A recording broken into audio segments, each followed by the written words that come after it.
The blade trembled in her hand as she realized the truth that would shatter everything she believed. Aria's consecrated silver dagger, blessed by 7 archbishops and bathed in holy water from the river Jordan, pressed against the pulse point of Inferno's throat. And yet, the demon prince's eyes held no fear. Instead, they held something far more dangerous: understanding.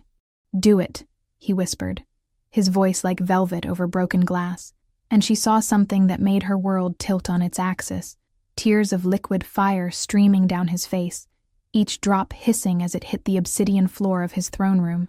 "End the monster your family created." But as Aria stared into those burning amber eyes, she realized with a horror that cut deeper than any blade. The real monster wasn't the demon kneeling before her. The real monster was everything she'd been taught to believe was holy. 3 centuries ago, when the screams first echoed through the whispering woods. The massacre had lasted 3 days and 3 nights. Aria's ancestors, the Holy Blackthorne family, had descended upon the demon settlement like avenging angels, their blessed weapons cutting through shadow and flesh with equal ease. They called it the purification of Shadowmere, a righteous crusade to cleanse the world of demonic corruption. What they didn't call it was genocide.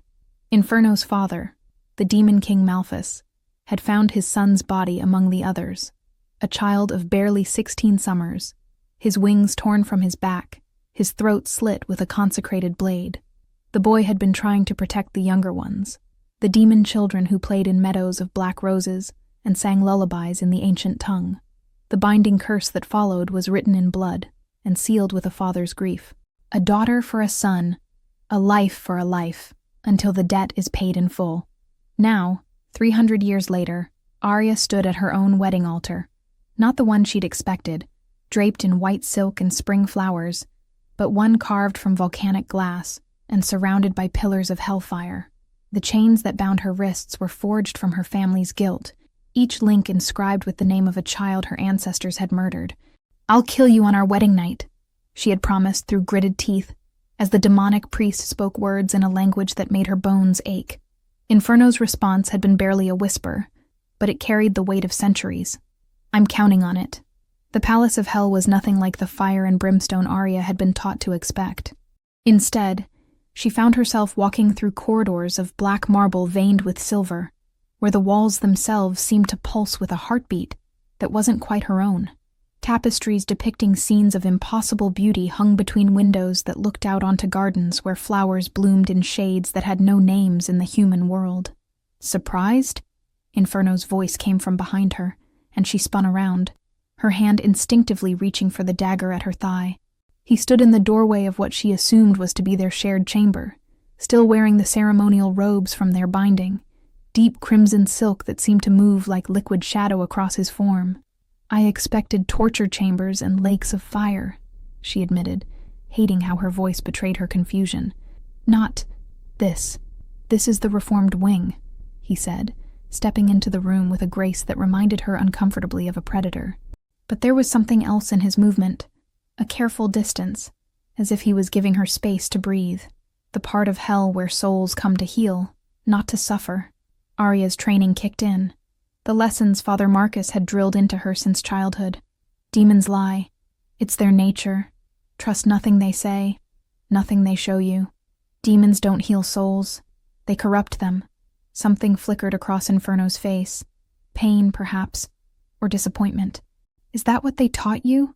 That we're incapable of anything but evil?" He moved to the window, his back to her, and she noticed the scars that crisscrossed his shoulders through the thin fabric of his robes. "Tell me, Aria Blackthorne, if demons can only corrupt, then what does that make the humans who slaughtered children in their sleep?" The question hit her like a physical blow. She'd grown up hearing the stories of the purification, but they'd always been told as tales of heroism, brave warriors of God cleansing the world of darkness, never as the massacre of innocents. "Those children were demons," she said, but the words felt hollow in her mouth. "They were 6 years old." Inferno turned back to her, and she saw that his eyes were no longer the burning amber of moments before, but a deep, endless black, the color of grief. The youngest was barely walking. Her name was Lyrelai, and she loved to braid flowers into her hair.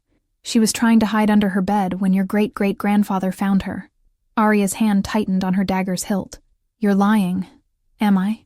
He gestured toward the window, and she found herself drawn to look out despite every instinct screaming at her to keep her eyes on the enemy. What she saw made her breath catch in her throat.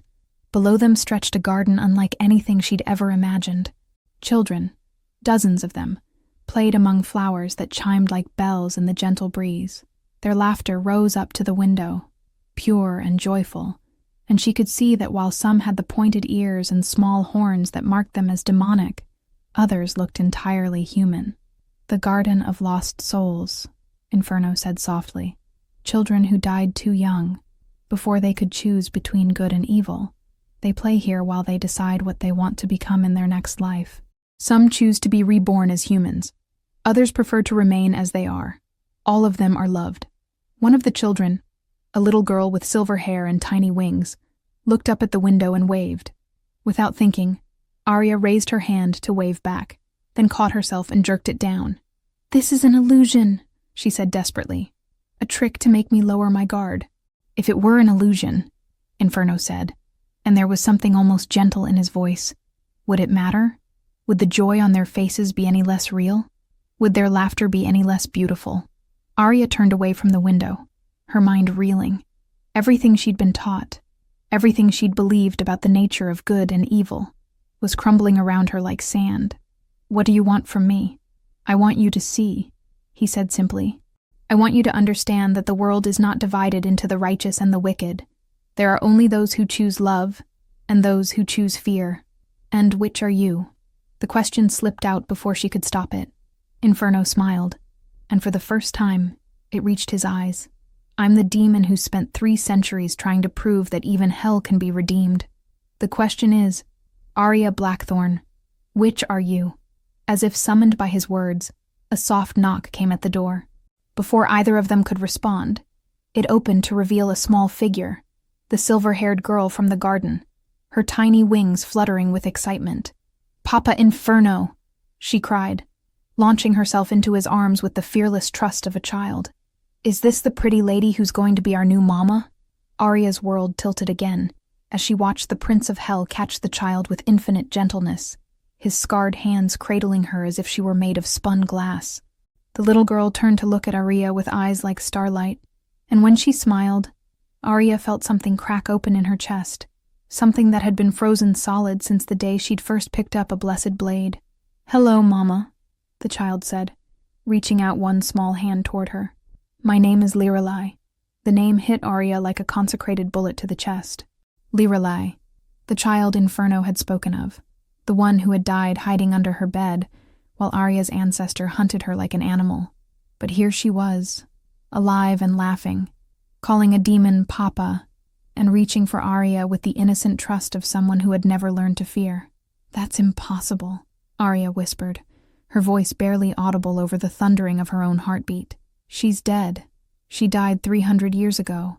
"Death isn't always the end," Inferno said, settling Lirelai on his hip with the practiced ease of someone who had done this countless times before. "Sometimes it's just a doorway to something else, something better." Lirelai giggled and pressed her small hands against Inferno's cheeks, her wings fluttering with delight. "Papa, you're being all mysterious again." Mama looks confused. She turned back to Aria with those impossible starlight eyes. "Don't worry, Mama. Papa does that a lot. He thinks it makes him look important. Despite everything, the confusion, the fear, the way her entire worldview was crumbling around her, Aria found herself fighting back a smile. "Does he now?" "Oh yes," Lirelai said solemnly, as if sharing a great secret. "But really he just likes to take care of people. He pretends to be all scary and princely, but yesterday I found him crying because one of the hellhounds had a thorn in its paw." "Lirelai," Inferno said, and there was a warning in his voice, but it was gentle, the kind of warning a father gives a beloved daughter who's about to embarrass him in front of company. "It's true," the little girl insisted. "And last week he stayed up all night helping Mrs. Pemberton find her way to the light because she was scared to go alone, even though he was supposed to be at the Council of Shadows doing important prince things." Aria's mind struggled to process what she was hearing. Mrs. Pemberton, that was a human name, and helping her find her way to the light sounded suspiciously like, "You help human souls pass on to heaven?" she asked, the words feeling strange and foreign on her tongue. Inferno's jaw tightened, and for a moment she thought he wouldn't answer. Then Lyralee patted his cheek again, and his expression softened. Some souls arrive in hell by mistake, he said carefully. Others come here because they believe they deserve punishment, even when they don't. It's complicated. Papa saves people, Lyralee said with the simple certainty of a child. That's what princes are supposed to do, right? Save people? Before Aria could respond, the sound of heavy footsteps echoed through the corridor outside. Inferno's entire demeanor changed in an instant, his shoulders straightening, his expression hardening into the mask of cold authority she'd expected from a prince of hell. Lyralee, go to your room, he said quietly, setting the child down with gentle hands. But Papa, now. The single word carried enough power to make the air itself tremble, and Lyralee's eyes went wide. But instead of fear, Aria saw understanding in the child's face, the kind of understanding that comes from knowing someone loves you enough to protect you from things you're too young to face. Yes, Papa, Lyralee said, then turned to Aria and rose up on her tiptoes. Will you come read to me later, Mama? I have a book about a princess who tames dragons. Aria found herself nodding before she could think better of it. Yes, I'd like that. Lyralee beamed and scampered out of the room just as the door burst open to admit 3 figures that made Aria's blood run cold. They were demons, but not like Inferno. These were the creatures from her nightmares, all twisted horns and burning eyes and the stench of sulfur that made her gag. Your Highness, the largest of them said, his voice like grinding stone. The council grows impatient. Your reforms have gone too far. Have they, Belphegor? Inferno's voice was silk over steel, and Aria realized she was seeing him as he truly was. Not the gentle father figure who had held Lyralee, but the prince of hell who commanded legions. And what exactly has the council decided to do about it? Belphegor's burning gaze flicked to Aria, and she felt the weight of his attention like acid on her skin. The human bride was meant to be a symbol of your strength. Instead, you coddle her like a pet. The old ways are the true ways, Highness. Hell was meant to punish, not to heal. The old ways, Inferno said, taking a step forward, led to stagnation, to an eternity of meaningless suffering that served no purpose but to feed our own darkness. I will not see hell become a monument to our failures. Then perhaps, said the second demon, her voice like breaking glass, it is time for new leadership. The temperature in the room dropped 20 degrees in an instant. Frost began to form on the windows, and Aria could see her breath misting in the suddenly frigid air. When Inferno spoke, his voice carried the promise of violence that would make the purification of Shadowmere look like a children's game. Are you challenging me, Marcosius? The demoness smiled, revealing teeth like broken mirrors. I am merely observing that a prince who has forgotten what it means to be a demon might not be fit to rule demons. Get out. The words were barely above a whisper, but they carried enough power to crack the marble floor beneath their feet. All of you. Now. The 3 demons exchanged glances, and Aria could see the calculation in their burning eyes, weighing their fear of Inferno against their ambition, their respect for his power against their disgust for his compassion. This isn't over, Belphegor said finally. The council will not be ignored forever. They left, but their presence lingered like smoke in the air. Inferno stood motionless for a long moment, his hands clenched into fists at his sides, and Aria could see the tension radiating from him like heat from a forge. They're planning to overthrow you, she said, surprised by how much the thought disturbed her. They've been planning to overthrow me for 2 centuries, Inferno replied, his voice tired. The only thing that's changed is that now they think they have an excuse. Me. He turned to look at her, and she saw something in his eyes that made her chest tighten. Not anger or frustration, but a deep, bone-deep weariness that spoke of battles fought alone for far too long. You're not an excuse, Aria. You're a catalyst. Your presence here forces them to confront the question they've been avoiding. What is hell for? Is it a place of punishment or a place of transformation? Is it a prison or a hospital? And what do you believe? I believe, he said, moving to the window where they could see Lyralee and the other children still playing in the garden below, that everyone deserves a chance at redemption, even demons, even the humans who slaughtered innocents in the name of righteousness. The words hung in the air between them, heavy with implication. Aria thought of her family's legacy, of the blessed weapons she carried, of the mission that had brought her here.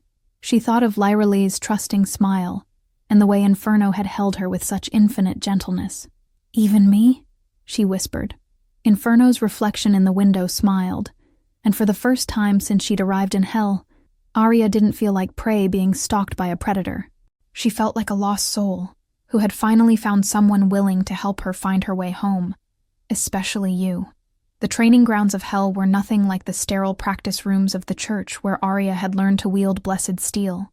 Here, the floor was made of volcanic glass that reflected not your image, but your intentions. And as she moved through the combat forms Father Marcus had drilled into her since childhood, she could see her reflection wavering between the righteous warrior she'd been trained to be and something else entirely, something that looked suspiciously like doubt. "Your stance is too rigid," Inferno observed from where he leaned against the wall, his arms crossed over his chest. 3 days had passed since the confrontation with the council, and he'd insisted on personally overseeing her training.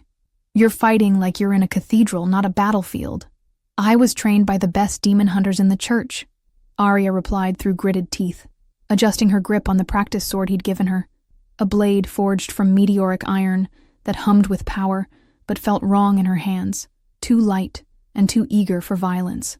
"Yes, I can see that," Inferno said, pushing off from the wall with fluid grace. "They taught you to fight demons as if we were mindless beasts driven only by rage and hunger. But what happens when your enemy thinks 3 moves ahead? What happens when they use strategy instead of brute force?" Before Aria could respond, he was moving, not with the wild fury she'd expected from a demon, but with the calculated precision of a master swordsman.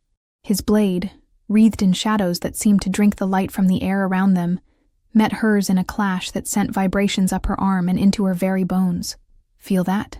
he asked, their faces inches apart as they strained against each other's strength. "That's not demonic rage. That's 3 centuries of experience."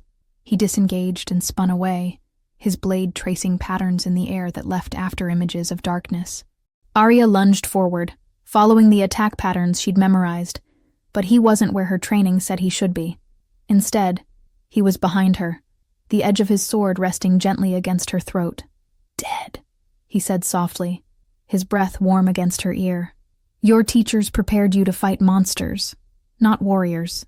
Aria's heart was hammering against her ribs, but not entirely from exertion. The proximity of him, the heat radiating from his body, the scent of sandalwood and something darker that made her think of midnight storms, was doing things to her concentration that had nothing to do with combat training. "Again," she said, stepping away and raising her sword. They danced across the volcanic glass floor for what felt like hours, and with each exchange, Aria began to understand what he meant. Her training had been built on assumptions, that demons were predictable, that they fought with fury instead of finesse, that righteousness alone would be enough to carry her to victory. But Inferno fought like water, flowing around her attacks and striking from angles she never saw coming. "You're holding back," she accused during a brief respite, wiping sweat from her brow with the back of her hand. "Am I?"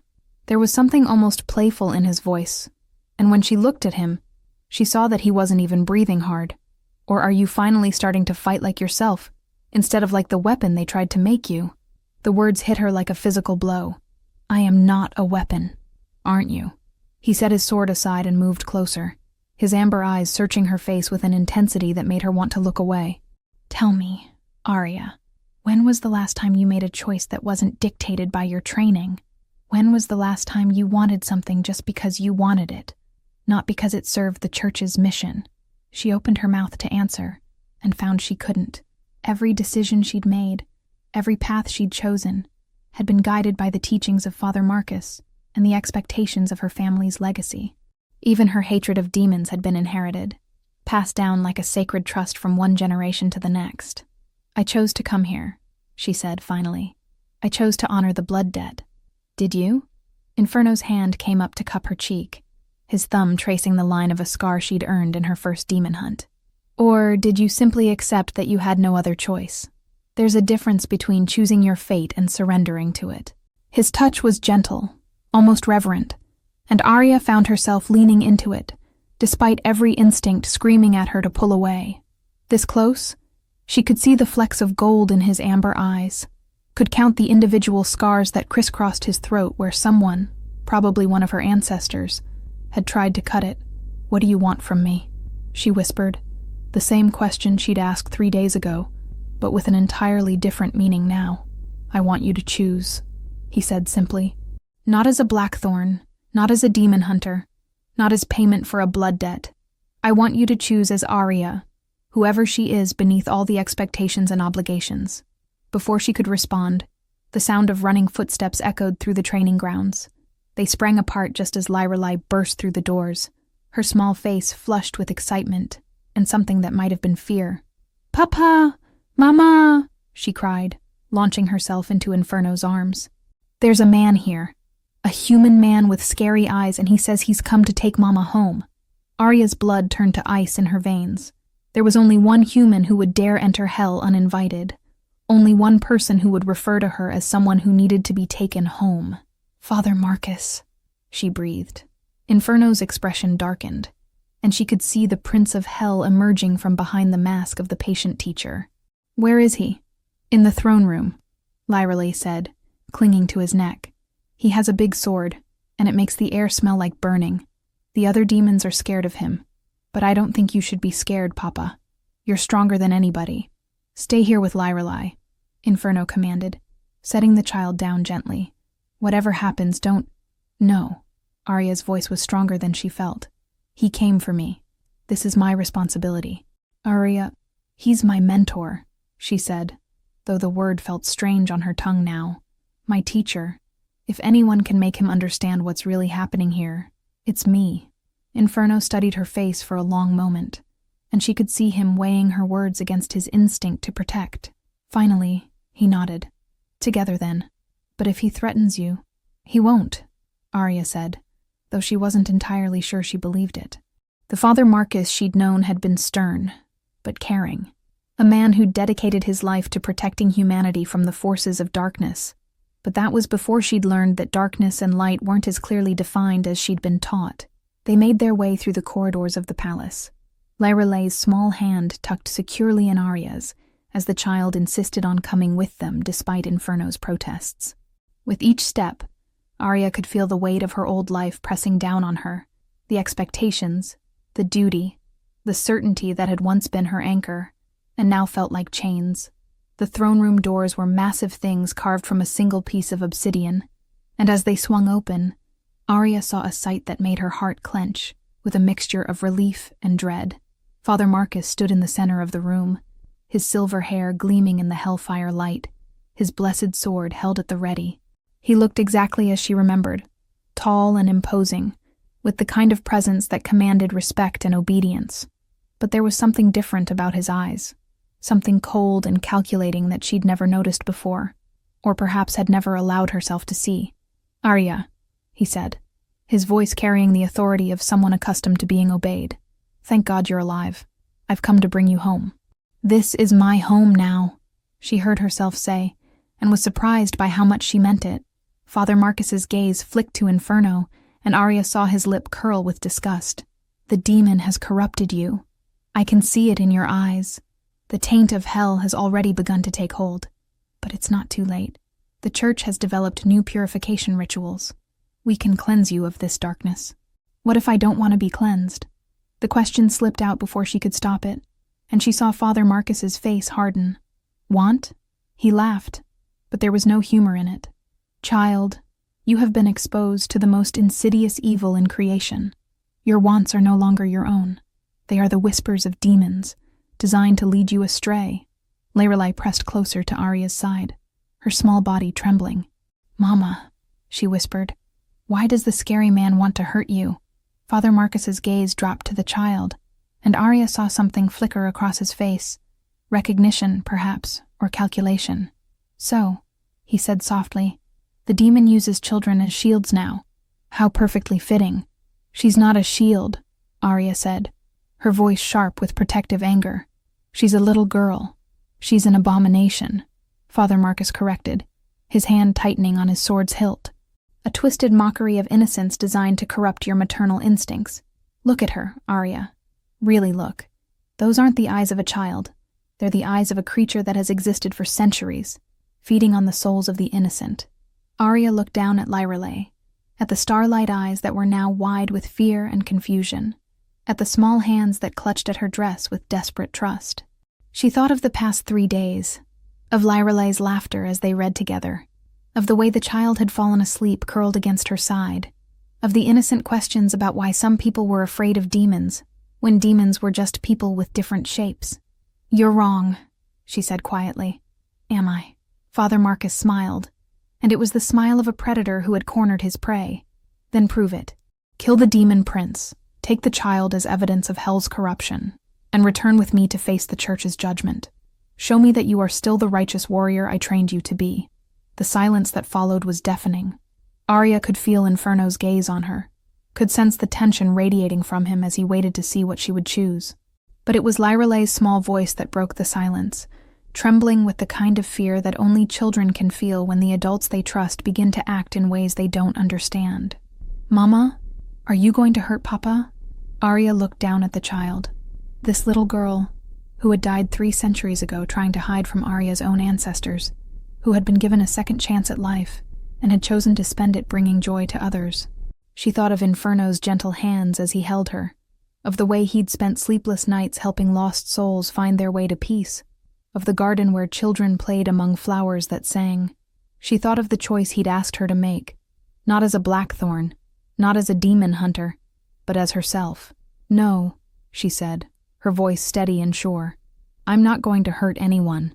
Father Marcus's expression didn't change, but something cold and terrible flickered in his eyes. "Then you have chosen damnation over salvation. So be it." He raised his blessed sword, and Aria realized with a shock of clarity that he wasn't aiming for Inferno. He was aiming for Lyrali. Time slowed to a crawl as Father Marcus's blessed blade descended toward Lyralay's small form. Aria could see every detail with crystalline clarity, the way the holy silver caught the hellfire light, the cold determination in her mentor's eyes, the way Lyralay's wings fluttered in terror as she realized what was happening. But before the blade could find its mark, Inferno was there, moving faster than thought itself. His own sword materialized in his hand, not the practice blade from the training grounds, but something forged from darkness and starlight that seemed to bend reality around its edge. The clash when the 2 weapons met sent shockwaves through the throne room, cracking the obsidian pillars and making the very air scream. "You dare strike at a child in my presence?" Inferno's voice carried the fury of 1,000 storms, and for the first time since Aria had met him, she saw the Prince of Hell in all his terrible glory. His eyes blazed like twin suns, his form seemed to grow larger and more imposing, and the temperature in the room spiked until the very stones began to glow with heat. Father Marcus smiled, seemingly unaffected by the display of power. "I strike at corruption wherever I find it. That creature is not a child. It's a weapon designed to manipulate your human bride's emotions. Her name is Lyrelay," Aria said, stepping forward to place herself between the priest and the trembling child. "And she's under my protection." "Your protection?" Father Marcus laughed, the sound echoing off the walls like breaking glass. "Child, you have been in hell for less than a week, and already you speak like one of them. The corruption runs deeper than I feared." He disengaged from Inferno and took a step back, his blessed sword still held at the ready. But instead of attacking again, he reached into his robes and withdrew something that made Aria's blood run cold, a crystal vial filled with what looked like liquid starlight. "Do you know what this is, Aria?" he asked, holding the vial up to the light. "Holy water, blessed by the Pope himself, and infused with the essence of 7 martyred saints. 1 drop is enough to purify a corrupted soul." "The entire vial," he smiled. "Well, let's just say it would be enough to cleanse this entire palace of its demonic taint." Inferno's grip tightened on his sword. "You would destroy innocent souls to satisfy your hatred?" "Innocent?" Father Marcus's voice rose to a shout. "There are no innocent souls in hell. Every creature here is damned, every spirit corrupted beyond redemption. I offer them mercy, the mercy of oblivion rather than eternal suffering." "And what about her?" Aria asked, pulling Lyrelay closer to her side. "What about a child who died trying to protect others?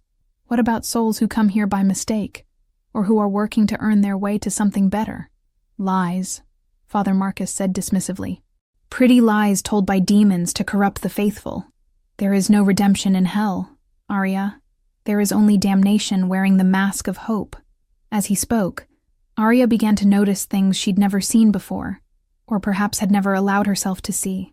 The way Father Marcus's blessed sword seemed to drink in the light around it, leaving shadows that felt hungry and cold. The way his holy water didn't glow with divine radiance, but with something that made her eyes water and her soul recoil. The way his presence didn't bring peace or comfort, but a kind of sterile emptiness that felt like death. You're afraid, she realized suddenly. You're afraid that I might be right, that everything you've taught me, everything the church believes, might be wrong. Father Marcus's mask of righteous certainty slipped for just a moment, and she saw something underneath that made her stomach turn.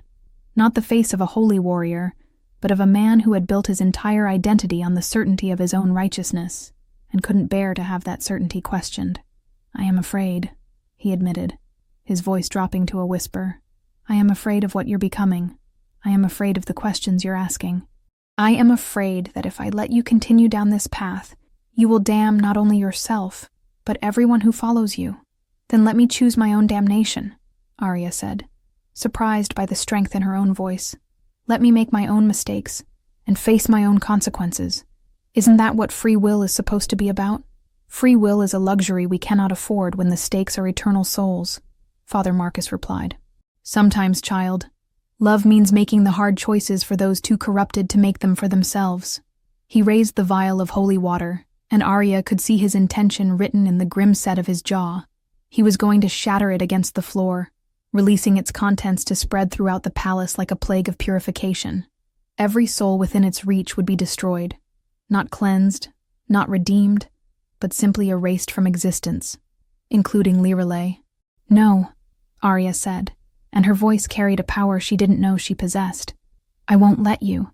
She stepped forward, placing herself directly between Father Marcus and the child, and felt something shift inside her, something that had been locked away since birth, something that her family's holy bloodline had been designed to suppress.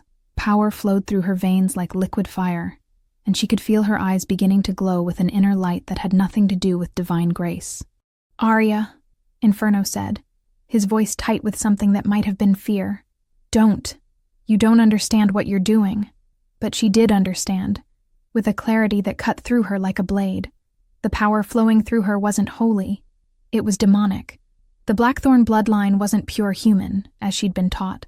Somewhere in her ancestry, demon blood flowed alongside human, carefully hidden and suppressed by generations of church doctrine and holy rituals. The blood debt hadn't been about punishment. It had been about awakening. Impossible, Father Marcus breathed, staring at her with a mixture of horror and fascination. The bloodline was purified generations ago. The demonic taint was cleansed from your family tree. Was it? Aria asked, and she could hear the change in her own voice, deeper now, carrying harmonics that made the air itself vibrate. Or was it simply hidden, buried so deep that even we forgot it was there? The transformation was beginning in earnest now. She could feel her bones lengthening, her muscles strengthening, her senses expanding until she could hear the heartbeat of every soul in the palace. Her vision sharpened until she could see the threads of power that connected all living things, the web of choices and consequences that bound the universe together, and she could see Father Marcus for what he truly was. You're not human either, she whispered, the revelation hitting her like a physical blow. You're something else, something that feeds on faith and certainty, and the destruction of anything that threatens the order you've built. Father Marcus's human disguise began to crack and peel away like old paint, revealing something underneath that made even Inferno take a step back.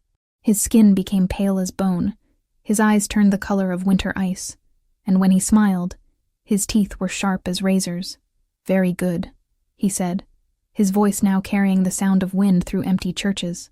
I wondered when you would see. I am what your kind calls an angel of judgment, one of the seraphim tasked with maintaining the divine order. And you, my dear child, are an abomination that threatens the very foundations of heaven and hell. Lirelei whimpered and pressed closer to Aria, her small hands clutching at the fabric of her dress. Mama, I'm scared. The scary man doesn't smell like people anymore. I know, sweetheart, Aria said, her voice gentle despite the power coursing through her veins. "But I won't let him hurt you. I promise." "Promises?" The creature that had been Father Marcus laughed. "How touching. Tell me, abomination, what will you do when you realize that your very existence is a threat to every soul you claim to protect? What will you do when your demonic nature demands blood and suffering, when your human conscience wars with your infernal instincts?" "I'll choose," Aria said simply. "Every day, every moment, I'll choose who I want to be. That's what makes us different from you. We have the capacity to change, to grow, to become something better than what we were born to be. And if you choose wrong, if your choices damn the innocent along with the guilty..." Aria looked down at Lyrelai, at the trust shining in those starlight eyes, then at Inferno, who was watching her transformation with something that looked like wonder rather than fear. She thought of the children playing in the garden of lost souls, of the reformed demons working to build something better than the hell they'd inherited, of the possibility that redemption might be real for everyone, even for creatures like her. "Then I'll live with the consequences," she said. "But I won't let fear of making the wrong choice prevent me from making any choice at all." The angel of judgment raised the vial of holy water one final time. "So be it. If you will not accept salvation, then you will face judgment." But before he could shatter the vial, something unexpected happened. The throne room doors burst open, and Belphegor strode in with a dozen of hell's most traditional demons at his back. For a moment, Aria thought they had come to support the angel's mission of destruction. Instead, Belphegor's burning gaze fixed on the creature that had been Father Marcus, and his voice carried the fury of the truly betrayed. "Seraphim," he snarled. "I should have known. No human could have orchestrated this level of manipulation." The angel turned, his icy eyes narrowing. "Ah, Belphegor, still clinging to your outdated notions of demonic pride, I see. Surely even you can recognize that this abomination threatens the natural order." "The natural order?" Belphegor laughed, but there was no humor in it. "You speak to me of the natural order while you manipulate both heaven and hell for your own ends? While you use our rebellion against Inferno's reforms to further your agenda of cosmic genocide?" Aria felt the pieces clicking into place with horrible clarity. "You've been playing both sides," she said, staring at the angel in growing horror. "The Church's crusade against demons, hell's resistance to reform. You've been orchestrating all of it. Conflict serves order," the angel replied calmly. "When heaven and hell are at war, neither can grow strong enough to challenge the divine hierarchy. When humans and demons slaughter each other, the universe remains stable and predictable." "And what about free will?" Inferno asked, his voice deadly quiet. "What about the right of souls to choose their own destiny?" "Free will is chaos," the angel said. "Free will leads to questions, to change, to the possibility that the order established at the beginning of time might not be perfect. I will not allow that chaos to spread."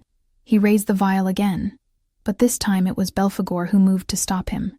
The ancient demon's claws raked across the angel's wrist, sending the holy water flying.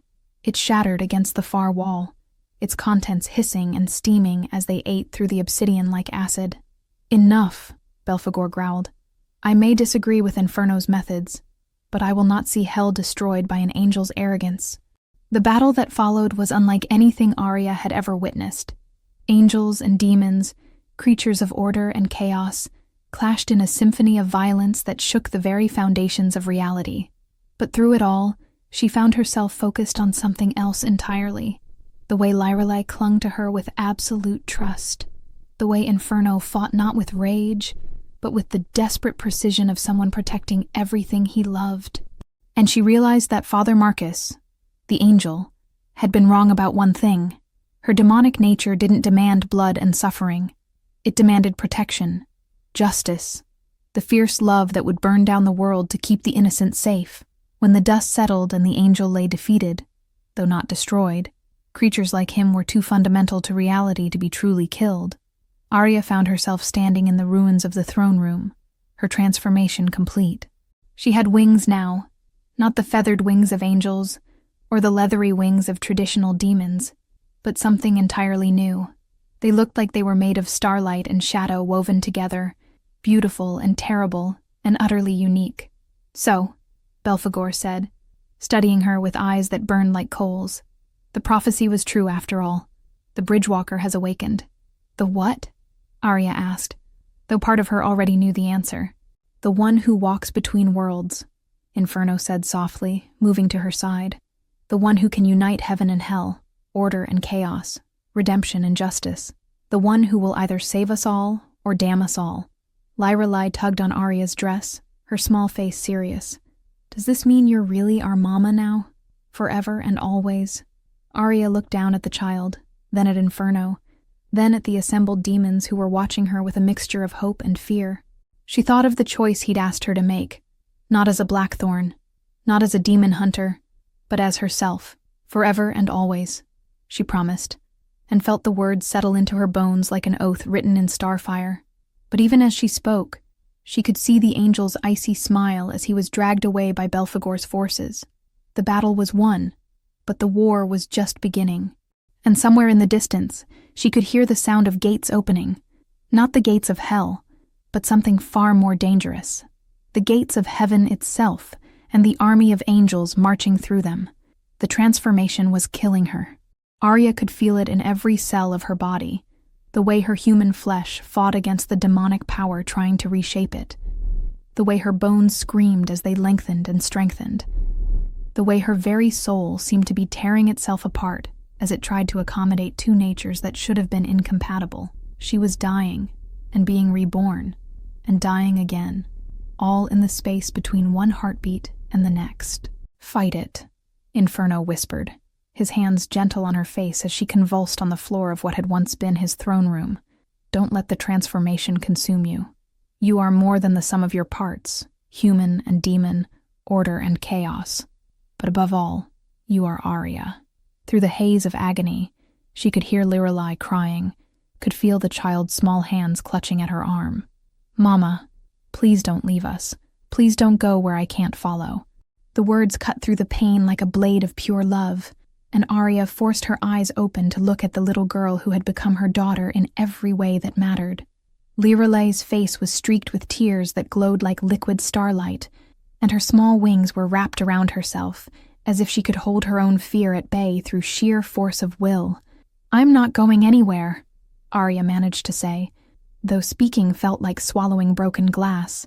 "I promised you forever, and always, remember? But you're changing," Lyrelai whispered. "What if you change so much that you forget how to love us?" The question hit Aria like a physical blow, because it was the same fear that had been gnawing at her since the transformation began. What if the angel had been right? What if her demonic nature would eventually overwhelm her human conscience? What if she became something monstrous, something that would hurt the very people she was trying to protect?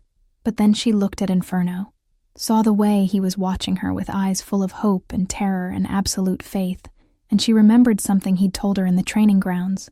"You are more than the weapon they tried to make you." She was more than her bloodline, more than her training, more than the expectations of heaven or hell. She was Aria, and Aria chose love over fear, protection over destruction, hope over despair. The pain didn't stop, but it changed, became something she could work with instead of something that worked against her. She felt her bones settle into their new configuration, felt her muscles adapt to their increased strength, felt her senses expand until she could perceive layers of reality that had been invisible to her before.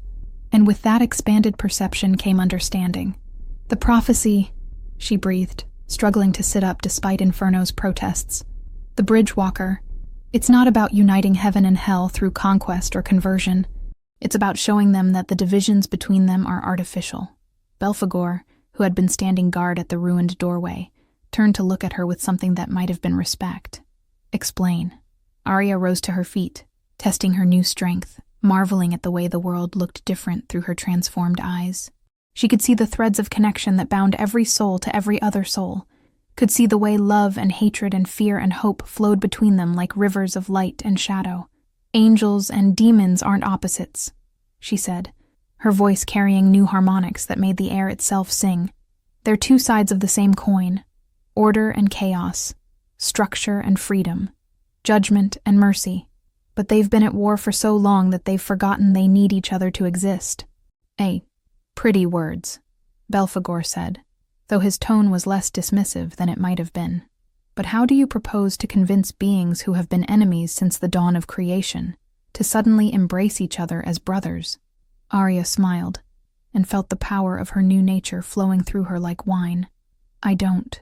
I'm going to show them what they could become if they stopped fighting long enough to remember what they were fighting for. Before anyone could ask what she meant, the sound of trumpets echoed through the palace.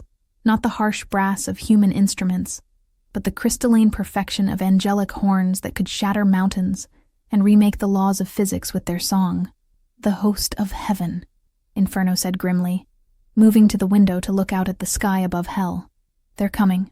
Aria joined him at the window and felt her breath catch in her throat. The sky was filled with light, not the warm golden light of sunrise, but the cold, perfect radiance of absolute order. Angels descended in perfect formation, their wings like sheets of living crystal, their faces beautiful and terrible, and utterly without mercy. At their head flew a figure that made even Aria's transformed senses recoil. An archangel, whose very presence seemed to bend reality around him, whose 6 wings burned with the fire of creation itself. Michael, Inferno whispered, and there was something in his voice that Aria had never heard before. Not fear, exactly, but the kind of respect that comes from facing an opponent who could unmake you with a thought.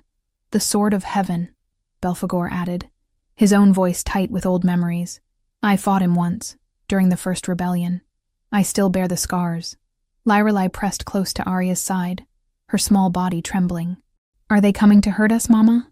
Aria looked down at her daughter, then out at the approaching army of angels, then at the demons who were already beginning to gather in the palace courtyard. Inferno's reformed followers standing shoulder to shoulder with Belphegor's traditionalists, united for perhaps the first time in centuries by the threat of total annihilation. They're coming to end the war, she said quietly, by destroying everyone who refuses to choose a side. The first of the angels landed in the courtyard with a sound like breaking crystal, and when he spoke, his voice carried the authority of divine mandate. By order of the throne of heaven, this realm is to be cleansed of corruption. All souls within will be given one opportunity to repent and accept judgment. Those who refuse will be purified by holy fire. Purified, Inferno said, his voice bitter. Such a clean word for genocide. Aria felt something crystallize inside her. Not anger, exactly, but a kind of fierce determination that burned brighter than any flame.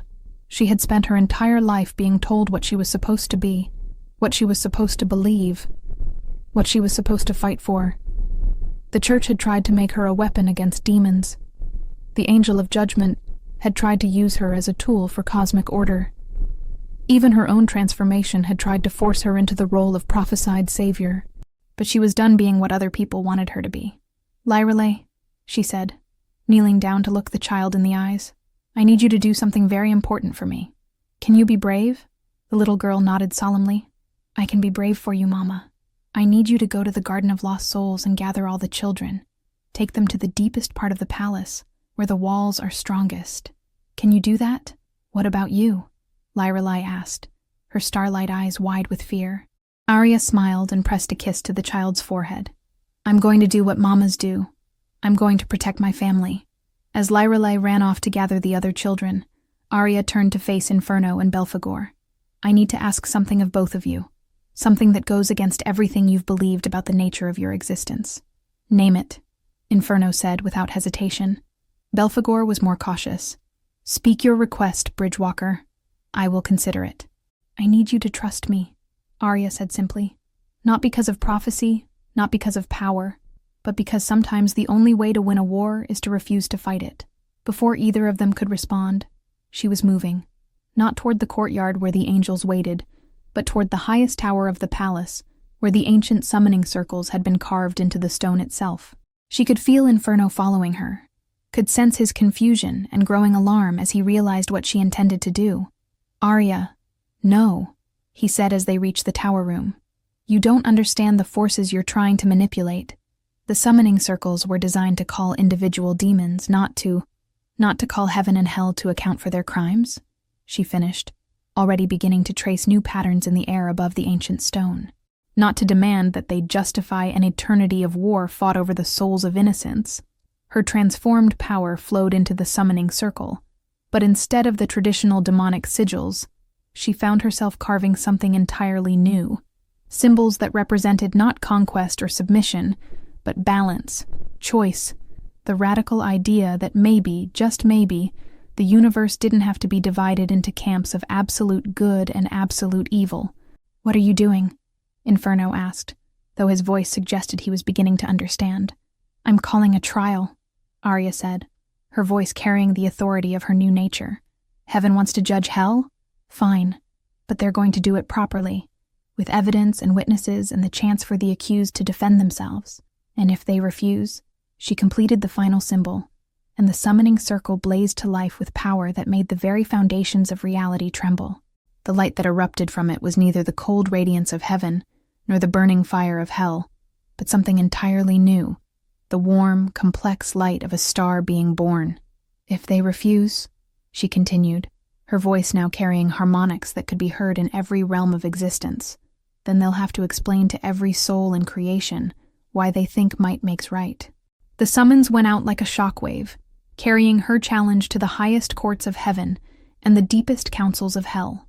It was not a request or a plea, but a demand backed by power that neither realm could ignore, the power of a soul that belonged fully to neither side and therefore could judge both. In the courtyard below, the Archangel Michael's perfect features twisted with something that might have been surprise. His 6 wings spread wide, casting shadows that seemed to devour light itself, and when he spoke, his voice carried the sound of worlds being born and dying. "Impossible. No mortal soul has the authority to summon the courts of creation." "I'm not mortal anymore," Aria called down from the tower window, her voice carrying easily across the distance. "And I'm not immortal either. I'm something new, something that exists in the spaces between your definitions. And in those spaces, I have all the authority I need." The summoning circle pulsed again, and reality began to shift around them.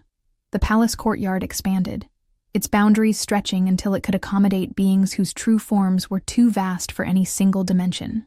The sky above cracked open like an egg, revealing the crystalline spires of heaven's highest courts, while the ground below became transparent, showing the burning halls where hell's ancient laws were written in letters of flame.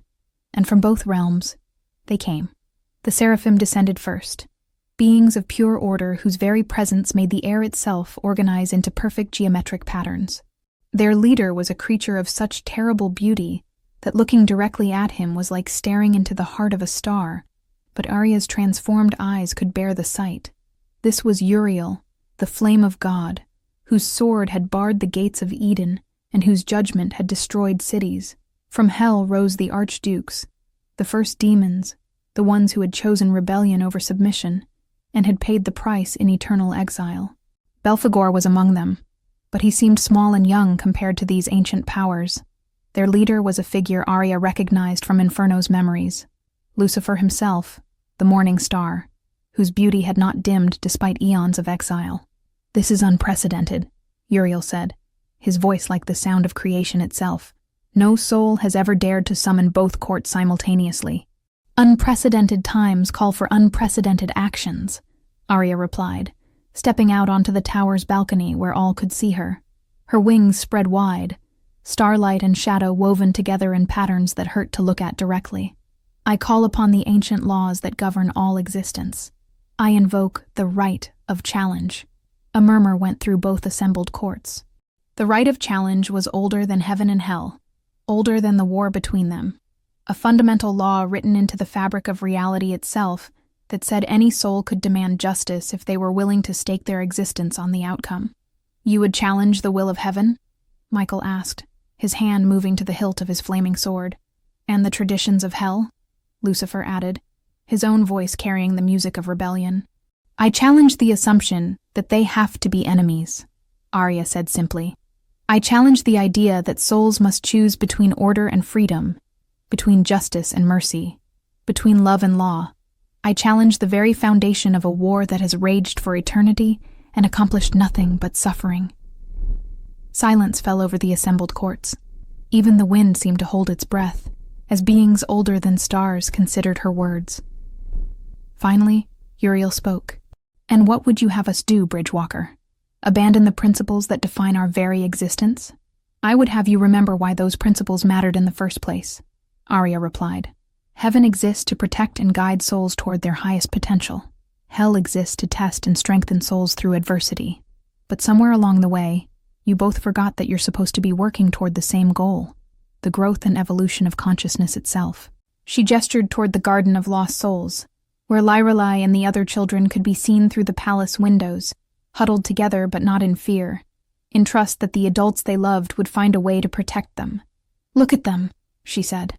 Those children don't care whether they're technically angels or demons or humans. They care about love, about safety, about having the chance to grow into whatever they're meant to become. They're what you're both supposed to be fighting for, not against. Lucifer laughed, but there was no mockery in it, only a kind of bitter recognition. Pretty words, child, but you speak of ideals while we deal in realities. Heaven and hell cannot coexist. Order and chaos are fundamentally incompatible. Are they? Aria asked. Or have you just never tried to find a balance between them? She raised her hands, and power flowed from her. Not the destructive force of war, but the creative energy of possibility. The air between the two courts began to shimmer, and slowly, something took shape, a vision of what could be. It was a realm that existed between heaven and hell, a place where souls could choose their own path without being forced into predetermined roles. Angels and demons worked side by side, their different natures complementing rather than conflicting. Order provided structure while chaos provided growth.